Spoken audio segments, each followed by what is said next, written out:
الحمد لله وكفى وسلام على عباده الذين اصطفى أما بعد أعوذ بالله من الشيطان الرجيم بسم الله الرحمن الرحيم وإما تعرضن عنهم ابتغاء رحمة من ربك ترجوها فقل لهم قولا ميسورا ولا تجعل يدك مغلولة إلى عنقك ولا تبسطها كل البسط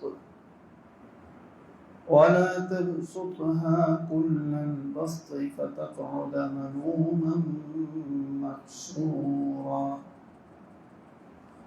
إن ربك يبسط الرزق لمن يشاء ويقدر إنه كان بعباده خبيرا بصيرا۔ سورہ بنی اسرائیل کی آیت نمبر 28 ہے۔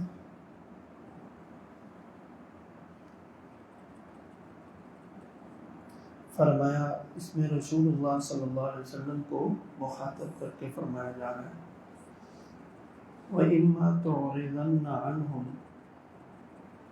اس سے پچھلی آیت میں یہ فرمایا تھا کہ رشتہ داروں کو ان کا حق دو، مسکینوں کو، مسافروں کو ان کا حق دو، یعنی ان پر مال صدقہ کرو، اور بیہودہ کاموں میں مال کو مت اڑاؤ، اس لیے کہ بیہودہ کاموں میں مال کو اڑانے والے شیطان کے بھائی یہ فرمایا تھا۔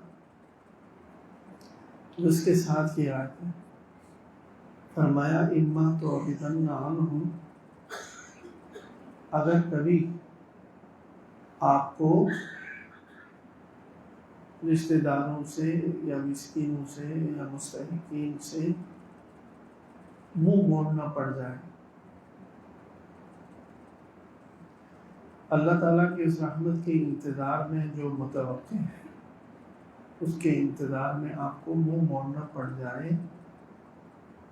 تو فَقُلْ لَهُمْ قَوْلًا مَيْسُورًا، تو آپ ان کے ساتھ نرمی سے بات کریں۔ یعنی یہ فرمایا کہ حالات ایک جیسے نہیں ہوتے نا۔ سخی جو ہوتے ہیں، سخی کے پاس مال زیادہ نہیں ٹھہرتا، جو آتا ہے تقسیم ہو جاتا ہے۔ تو رسول اللہ صلی اللہ علیہ وسلم، اللہ کے بعد سب سے زیادہ سخی ہستی رسول اللہ صلی اللہ علیہ وسلم، تو لوگ بہت آتے رہتے تھے۔ تو اب کبھی کوئی آیا امید لے کر کے اور کچھ ہے نہیں دینے کے لیے، تو جب وہ مانگے گا تو منہ موڑنا پڑے گا، گردن موڑنی پڑے گی کہ نہیں ہے۔ تو یہ اور لیکن امید ہے کہ اللہ تعالیٰ بھیجیں گے، اللہ کی رحمت سے امید ہے کہ بھیجیں گے تو پھر دے دیں گے اس کو، فی الحال نہیں ہے۔ اللہ تعالیٰ کی اس رحمت کی امید پر جو متوقع ہے، اس سے مراد یہ ہے کہ اللہ تعالیٰ مال ابھی نہیں تو بھیج دیں گے، کہیں نہ کہیں سے انتظام ہو جائے گا۔ تو اس وجہ سے فی الحال نہیں دے پا رہے، کچھ ہے نہیں تو منہ موڑنا پڑ رہا ہے۔ تو میں ایسے موقعوں پر بھی آپ ان سے نرمی سے بات کریں، نرمی سے بات کریں۔ اللہ نے جتنے لوگوں کو مال دیا ہوا ہے، یہ اللہ تعالیٰ خود ہی حکم بھیج رہے ہیں کہ میری تقسیم ہے، کچھ لوگ ہیں ان کو نہیں دیا ہوا ہے اور کچھ لوگوں کو دیا ہوا ہے، جن کو نہیں دیا ہوا ان کو تمہارے پاس بھیجوں گا، ان کو ذلیل حقیر نہیں سمجھنا۔ ہر وقت نہیں ہوتا تو ٹھیک ہے، معذرت کرنی پڑتی ہے، لیکن نرم الفاظ سے۔ مطلب یہ ہے کہ جب آدمی کوئی سخی ہوتا ہے وہ خرچ کرتا رہتا ہے، لوگوں کی مدد کرتا رہتا ہے، تو لوگ اس کے پاس امید لے کر آتے ہیں۔ اب کوئی امید لے کر کے آیا لیکن کچھ دینے کے لیے سخی کے پاس موجود نہیں ہے، تو اللہ تعالیٰ یہ فرما رہے ہیں کہ اور کچھ نہیں دے سکتے اگر تو تم نے دینے کی عادت ڈالی ہوئی ہے، مال نہیں دے سکتے تو خوش اخلاقی سے اچھی بات تو دے سکتے۔ اپنی سخاوت کی عادت اور سخاوت کے عمل کو ختم نہ کرو، یہ بھی سخاوت کہ خندہ پیشانی سے خوش دلی سے اس سے پیش آئے اور کہا کہ انشاءاللہ ابھی نہیں تو آپ کے لیے کوئی نہ کوئی انتظام اللہ تعالیٰ کی طرف سے ہو جائے گا، تو فی الحال نہیں ہے، چونکہ وہ امید لے کر آئے۔ تو جب کوئی امید لے کر کے آئے اس کو محروم کر دینا برے طریقے سے، یہ اللہ کو پسند نہیں ہے۔ یہاں سے معلوم ہو رہا ہے چونکہ رسول اللہ صلی اللہ علیہ وسلم کو فرمایا جا رہا ہے کہ اگر کبھی آپ کو منہ موڑنا پڑ جائے اللہ تعالیٰ کی اس متوقع رحمت کی امید پر جو رحمت آنے والی ہے، تو یہ جو سائلین ہیں یا مستحقین ہیں یا رشتہ دار ہیں، عزیز ہیں، تو منہ موڑنے کا مطلب یہ کہ نہ دینا، لیکن اس وقت ان سے بہت نرم اور اچھی بات کرو۔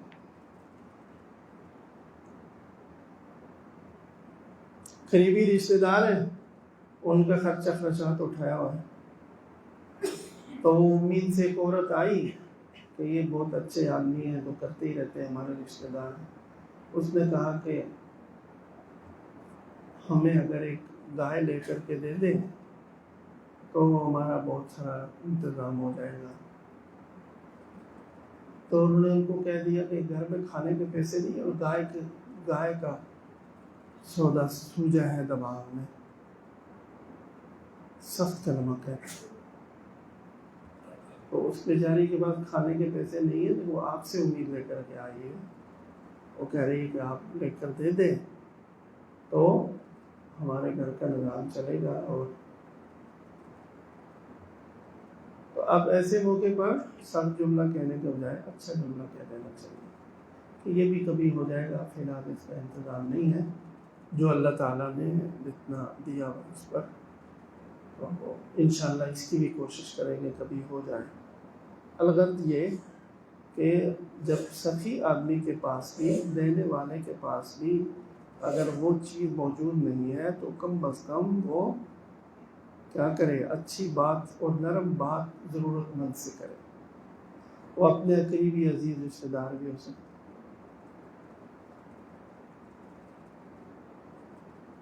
گھروں میں بھی ہوتا ہے، بیوی بچے بھی مطالبہ کرتے ہیں، گھر کے سربراہ فلاں چیز چاہیے، فلاں چیز، تو یہاں بھی یہ اخلاق رکھنا چاہیے، بجائے سختی سے ڈانٹ دینے کے اور اچھے اخلاق سے پیش۔ اور والدین اگر کوئی پیش کر وہ فرمائش کریں، ایسا ہوتا بہت ہی نادر اور نایاب ہے کہ کم ہی ہوتا ہے، لیکن اگر کبھی کریں تو خاص طور پر اگر کوئی ایسی صورتحال ہے کہ فوری طور پر انتظام نہیں ہے، والدین کی فرمائش پوری نہیں کی جا سکتی، تو ان کے سامنے بہت ہی نہایت ادب سے اور اخلاق سے اور ایسی بات کی جائے کہ وہ سمجھو کہ آپ کے دینے کی طرح ایسی بات کرے گویا دے دی۔ زلزلہ ہوا تھا جب 2005 کا، تو بڑی لوگوں کے حالات بڑے خراب تھے، تو بہت سارے تنظیمیں تھیں مخیر جو لوگوں کی مدد کر رہے تھے۔ تو ایک تنظیم والے تھے، تو ان سے لوگ آئے راشن لینے کے لیے، تو وہ جو سٹور تھا یہاں سے وہ دے رہے تھے۔ کوئی ایسی صورت تھی کہ ابھی انہوں نے تقسیم نہیں کرنا تھا یا کیا، جو کوئی معاملہ تھا، جو لوگ کھڑے تھے ان سے انہوں نے بات کی نہایت محبت سے، احترام سے، جیسے کہ یہ واقعتاً حقیقت میں ان کی خدمت کے لیے آئے، ان کی کوئی احسان نہیں کرنا۔ اور جب 2-3 منٹ اس آدمی نے بات کی تو جو لوگ کھڑے تھے انہوں نے کہا جی آپ نہ بھی دیں، آپ نے جو بات کر دی ہے دل جیت لیا، یہ بھی دینا ہوتا ہے، صرف یہ نہیں کہ پیسے ہی دے، آپ بہت اخلاق سے اور عزت سے اس کا معذرت کر لیں کہ ابھی اس کا انتظام نہیں، اور اتنے اچھے طریقے سے ہو کہ سامنے والا محسوس کرے کہ کوئی کچھ اس نے دیا ہے، محروم ابھی بھی نہیں کیا۔ تو یہ ہے کہ جو آدمی کسی کے پاس امید لے کر کے جائے تو اسے بالکل ہی سرے سے محروم کر دینا یہ اللہ کو پسند نہیں ہے۔ اگر آپ کچھ نہیں دے سکتے تو اچھا بول بول کر کے اس کو عزت سے رخصت کریں، تاکہ وہ اپنے آپ کو یہ تو سمجھے کہ خوار ہوا ہوں میں آ کر بڑی بے عزتی ہوئی۔ غریب آدمی کی بھی تو عزت نفس ہوتی ہے نا، ایسا تو نہیں کہ نہیں ہوتی، ہر آدمی کی ہوتی ہے۔ یہ فرمایا وَإِمَّا تُعْرِضَنَّ عَنْهُمْ ابْتِغَاءَ رَحْمَةٍ مِّن رَّبِّكَ تَرْجُوهَا فَقُل لَّهُمْ قَوْلًا مَّيْسُورًا۔ تو رسول اللہ صلی اللہ علیہ وسلم کو خطاب کر کے فرمانے سے یہ مراد ہے کہ اتنی تاکید ہے اس حکم میں، امت کو زیادہ عمل کرنا ہے۔ آگے فرمایا وَلَا تَجْعَلْ يَدَكَ مَغْلُولَةً إِلَىٰ عُنُقِكَ، اور ایسی کنجوسی بھی اختیار نہ کرو کہ اپنا ہاتھ گردن کے ساتھ باندھ دو۔ یہ ایک محاورہ ہے، کسی نے ہاتھ گردن سے باندھ دیے، کیا مطلب؟ ہلاتا ہی نہیں، ہاتھ ہی نہیں ہلائے گا، دے گا کیا کسی؟ ہاتھ بندھے ہوئے۔ اتنی کنجوسی بھی اختیار نہ کرو کہ اپنے ہاتھ گردن سے باندھو۔ ولا تبسطھا کل البسط، اور اتنا فضول خرچی بھی نہ کرو کہ ہاتھ بالکل ہی کھلا چھوڑ دو۔ یہ وہ اعتدال۔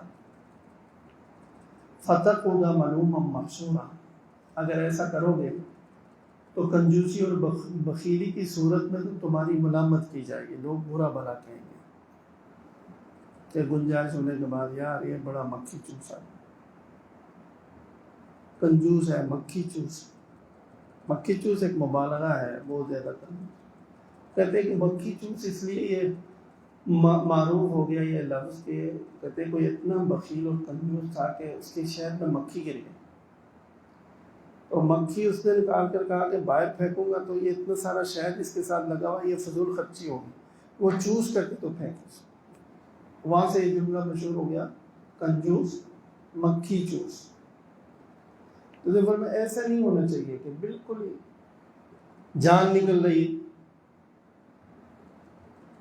کسی پیسے نکلنے چمڑی جائے دبڑی نہ جائے والی بات، ایسا نہ ہو، ہاتھ بندھے ہوئے ہر وقت۔ کہتے ہیں کہ ایک آدمی بیٹھا ہوا تھا تو کتا اس کا مر رہا ہے اور یہ اس کے بعد بیٹھا ہوا رو رہا ہے۔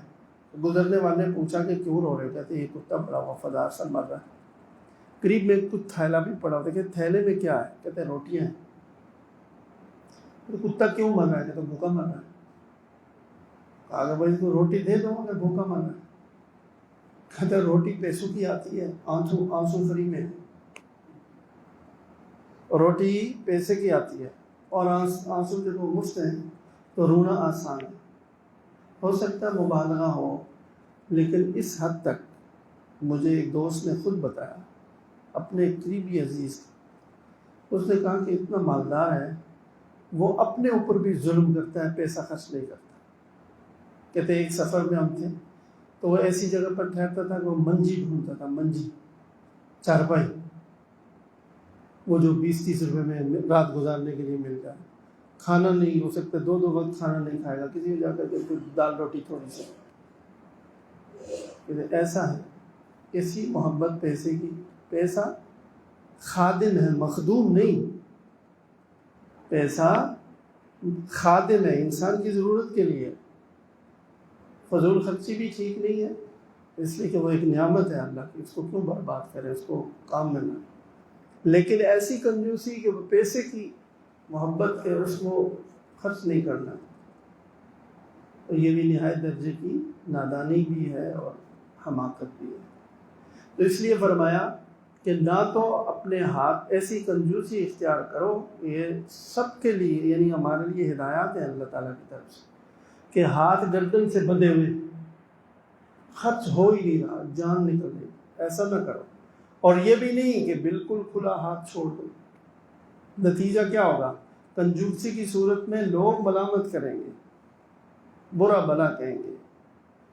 تو جس پیسے سے آدمی عزت کے بجائے ذلت کمائے، اس پیسے کو کیا فائدہ؟ اس سے تو بہتر ہے کہ نہ ہو۔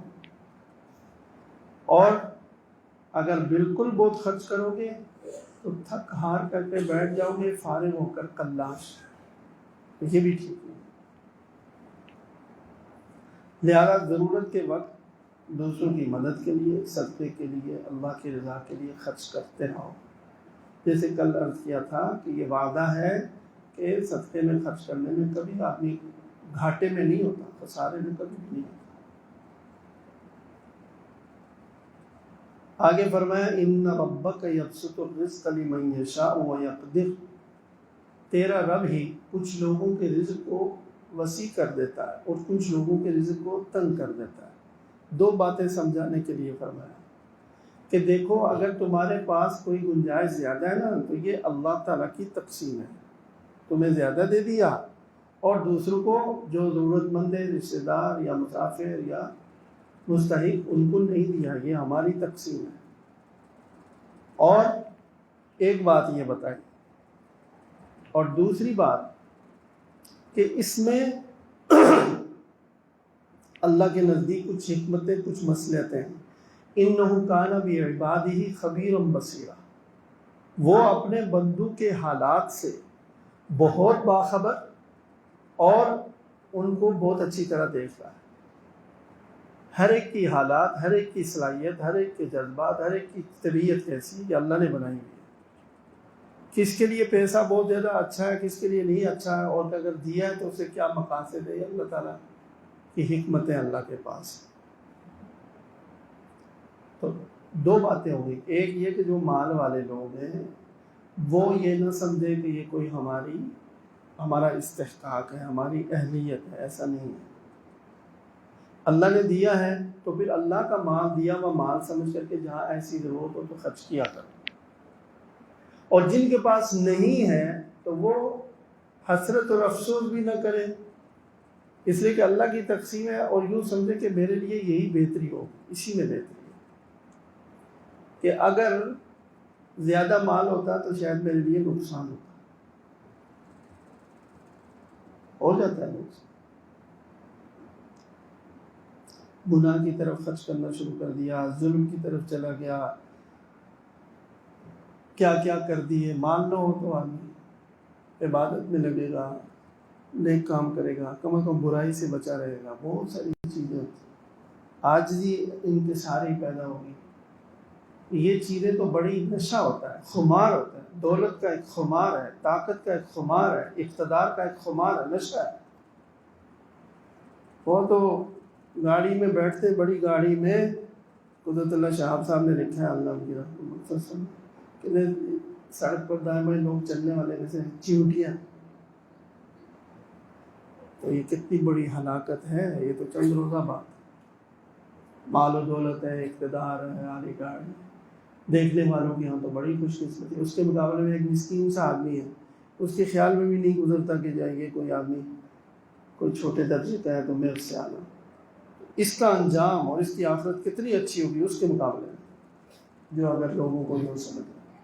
خلاصہ یہ ہے کہ پیسہ سنبھالنا ہر ایک کے بس کا کام نہیں ہے، بہت زیادہ ہو تو وہ سنبھل جائے اور وہ اپنے آپے کے اندر رہے اور وہ صبر و ضبط کر سکے۔ لاکھوں میں کوئی ایک ہوگا،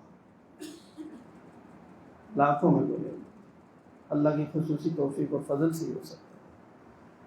تو اس واسطے فرمایا کہ جن کے پاس نہیں ہے تو وہ بھی یہ مایوس نہ ہوں، یہ سوچے کہ ہو سکتا ہے ان کے لیے یہی بہتر ہے۔ باقی اللہ تعالیٰ کسی کو بھوکا نہیں مارتے، ضرورتیں کسی کی روک کر نہیں رکھتے۔ وہ فرما دیا وَمَا مِن دَابَّةٍ فِي الْأَرْضِ إِلَّا عَلَى اللَّهِ رِزْقُهَا، روئے زمین پر رینگنے والے ہر انسان اور جانور کی روزی اللہ کے، اللہ نے کہا میرے ذمہ ہے،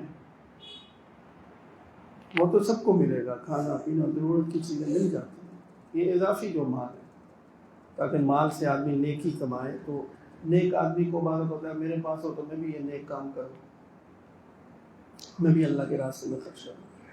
تو اس کے لیے یہ ہے کہ ہو سکتا ہے ایسا نہ ہوتا، آپ کے پاس مال آتا تو پھر آپ نہ خرچ کرتے، تو بہتر اچھا ہے کہ یہ حسرت نیکی بن جائے گی کہ اگر میرے پاس یہ دولت ہوتی تو میں اللہ کے دین کے لیے اور اللہ کی رضا کے لیے اتنا خرچ کرتا، ضرورت مندوں میں دیتا. تو نہیں ہے تو اس اچھی نیت پر اجر ملے گا انشاءاللہ. ہو سکتا ہے کہ ہوتا تو توفیق ہی نہ ہوتی خرچ کرنے. تو یہ فرمایا کہ یہ اللہ تعالیٰ یہ یاد رکھو.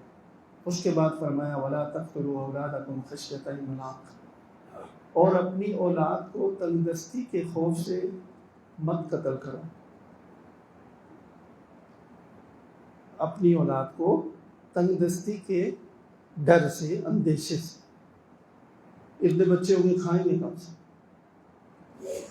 تنگ دستی کے ڈر سے اپنی اولاد کو قتل مت کرو. نحن نرزقهم وإياكم، ہم دیتے ہیں ان کو بھی روزی اور تمہیں بھی. جو نئے دنیا میں آئیں گے ان کی روزی کی ذمہ بھی ہمارے اوپر ہے، اور تمہیں بھی ہم روزی دیتے ہیں ان کو بھی دیتے ہیں. تم اپنے آپ کو رزاق کب سے سمجھنے لگے؟ دیکھو یہ جو انسان ناقص سوچ ہے نا انسان کی، تو یہ کوئی جدید چیز نہیں ہے. یہ ہمیشہ سے انسان جب خود سوچتا ہے نا اللہ تعالیٰ کا کی وحی کے نور سے جب محروم ہو اور اس دنیا کو خود ڈیل کرے اپنی عقل پر، تو یہ غلطیاں کوئی تازہ نہیں ہے، وہاں سے چلی آ رہی ہیں. اب بھی ہے نا منصوبہ بندی اور فلاں آبادی کو کنٹرول کرنا، یہ کیا ہے؟ لوگ سوچتے ہیں بڑے کوئی عقل مند لوگ ہیں، کوئی ماڈرن سوچ نہیں ہے، 1400 سال پرانی جاہلوں کی سوچ ہے. تو اس وقت جو تھے مشرکین عرب، ان کا ایک تصور پایا جاتا تھا کہ لڑکی جو ہے تو وہ کوئی باپ کے لیے کوئی عزت کی چیز نہیں ہے، بیٹی کوئی عزت کا ذریعہ نہیں ہے. بیٹی کا تو یہ ہے کہ داماد بنتا ہے آدمی، اس کو بھی اچھا نہیں سمجھتے بیٹی کو دیں گے کسی کو. بیٹا ہے اس لیے کہ وہ کمانے والا بھی ہے، وہ لڑنے والا بھی ہے. ان کی کمائی تو لڑائی نہیں ہوتی تھی ساری، وہ تو ایک قبیلہ دوسرے پر حملہ کیا لوٹ کھسوٹ کر کے، تو جو جتنا طاقتور ہو زیادہ جمع کر لے گا. تو لڑکوں کی قدر ہے، وہ لڑنے والے ہیں، جنگجو ہوں گے، لڑکیاں کیا کریں گے. تو ایک یہ کہ یہ بوجھ ہے ہمارے اوپر، گھر کے اخراجات میں، اور اس میں یہ بوجھ ہے، کما کر دینے کے قابل تو ہے نہیں، بوجھ ہے. اور دوسرا یہ کہ جاہلانہ قسم کی جو غیرت سمجھتے کہتے تھے غیرت کے بھی خلاف، تو بچیوں کو قتل کرتے تھے. تو یہاں جو ان کا جو دوسری سوچ تھی کہ کیا ہوگا، تنگ دستی ہو جائے گی، روزی کم ہو جائے گی، زیادہ کھانے والے ہوں گے، بوجھ ہے، اس سوچ کی نفی کی ہے کہ لا تقتلوا اولادکم خشیۃ املاق. ایسے الفاظ فرمائے کہ قیامت تک کے لیے. تو یہ جو تحدید آبادی کو کنٹرول کرنا اور منصوبہ بندی اور فلاں پورے محکمے بنے ہوئے، بہبود آبادی نام دیکھیں کیسے خوبصورت رکھے ہوئے، بہبود آبادی یعنی آبادی کے فائدے کے لیے. بہبود فائدہ، بھائی آپ کو کیا پتا خود کب تک زندہ ہو، یہ آبادی کب تک ہے. یہ دنیا کے جو وسائل ہیں، سوچتے ہیں پاکستان کے پاس اتنے وسائل ہیں، زرعی مبادلہ اتنا ہے، اتنا آبادی اتنی ہوئی ہے، اتنے لوگوں کو تقسیم کریں گے تو پورا ہی نہیں آئے گا. تو آپ کو کس نے رازق بنایا ہے؟ یہ ٹھیکہ اپنے ذمے لے رہے ہیں. یہ تو کافروں کی، وہ مغرب والوں کی سوچ ہے نا، اللہ پر اعتماد نہیں ہے، ایمان نہیں ہے. تو پوری دنیا کے خالق و مالک. تو یہ جاہلانہ سوچ ہے. فرمایا کہ اس وجہ سے اپنے بچوں کو قتل مت کرو، یہ سوچ کر کے کہ کھائیں، اس کی روزی کا انتظام ہمارے پاس ہے. اسی لیے فرماتے ہیں کہ مہمان آئے تو کبھی تنگ دل نہ ہو. مہمان آئے گھر میں، اچانک آ گیا مہمان، تو کبھی تنگ دل نہ ہو. وہ اپنا رزق مقدر جو ہے اس کا وہ کھانے کے لیے آیا، آپ کی تو مصیبت بن گئی. زیادہ تر یہ بر صغیر کے ہندوؤں کی صحبت کا، ان کے ساتھ رہنے کے اثرات اب تک ہیں. شادی بہت مشکل ہے، پوری زندگی لگا لیتے ہیں شادی کی تیاری میں، تو پھر ایک ہی ہوگی. اسے ساری خوشیاں وہ ایک ہی دن کرتے ہیں اس کے لیے. یہ کہتے ہیں شادی دوبارہ تھوڑی کرنی ہے زندگی میں، ایک ہی بار. شادی زیادہ کرنی چاہیے. تو انہوں نے شادی کی، کہا کہ ایک اور کر لو، تو انہوں نے ایک اور شادی کر لی. تو اب پہلے 2 کھانے والے تھے نا، اب 3 ہو گئے کھانے والے. تو وسائل تو وہی ہیں. کہا یا رسول اللہ وہ تنگی بڑھ گئی ہے، اور بیچاری ایک بھوکی رہتی ہے، دوسری بھی بھوکی رہتی ہے. اور میں کہ ایک اور کر لو، ایک اور شادی کر لو. تو صحابہ کرام رضوان اللہ تعالیٰ علیہ مجمعین کی کیا خوبی تھی نا، کبھی سوال نہیں کرتے تھے. یہ ہے ایمان. آپ نے فرمایا فوراً نے کہا جو اللہ کے رسول نے فرمایا وہی حق ہے، سچ ہے. تیسری بھی کر لی. تیسری کی تو چند دن گزرے تھے کہ ان کے معاشی حالات بدل گئے. کیسے بدلے اللہ عالم، تفصیلات اس کی نہیں ہے، لیکن حالات بدل گئے. پہلی 2 بھی کھانے لگی، یہ بھی کھانے لگی. تو جیسے بچے پیدا ہو رہے ہیں، لوگ کہتے ہیں کہ بچے، اتنے بچوں کا کہاں سے خرچہ مشکل ہو جائے گا. بھائی یہ اللہ جو ارواح دنیا میں روحیں بھیج رہے ہیں، ان کا رزق بھی ساتھ دے. کوئی مہمان آ رہا ہے تو اس کا رزق اللہ نے بھیجا ہوا ہے، وہ اپنا رزق کھائے گا. وہ آپ کھا ہی نہیں سکتے جو اس کے لیے ہے. اب کیوں تنگ ہوتے ہیں؟ جو مہمان کا آپ مت سمجھے کہ یہ آپ کی روٹی کھا کر کے، یا وہ آپ کے مقدر میں تھی نہیں، اسی کی تھی، اس سے تنگ نہ ہو. اور مہمان کے کھانے سے رزق بڑھتا ہے. اسی طرح بچے زیادہ ہیں تو 2 بچے ہی اچھے ہیں، لوگوں نے سکھا دیا 2 بچے پتہ نہیں. زیادہ بچے اچھے، زیادہ بچے اچھے. جتنے زیادہ ہوں گے اتنا اچھا ہوگا، اور رزق میں بھی اضافہ ہوگا. یہ غلط خیال ہے کہ رزق تنگی ہوگی.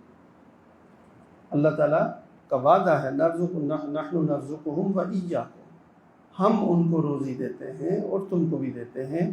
ان قتلہم کان خطأ کبیرا، ان بچوں کا قتل کرنا بہت بڑی غلطی اور بہت بڑا گناہ ہے، ایسا مت کرو.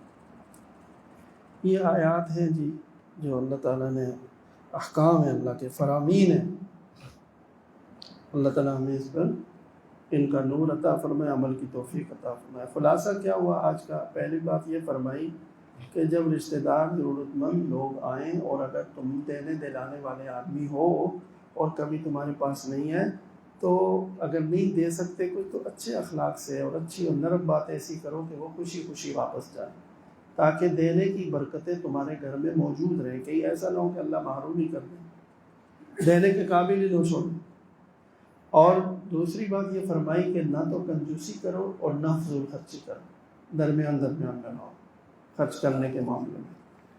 اور تیسری بات یہ فرمائی کہ اپنی اولاد کو بھی یہ سوچ کر کے مت قتل کرو، کنٹرول کرو آبادی کا کہ یہ کھائیں گے کہاں سے. ان کو بھی روزی ہم دیتے ہیں اور تمہیں بھی ہم روزی دیتے ہیں. لہذا رزق کی وجہ سے کبھی اولاد کو بوجھ مت سمجھو.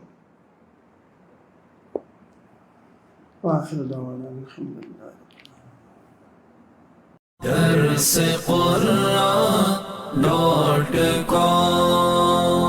www.darsequran.com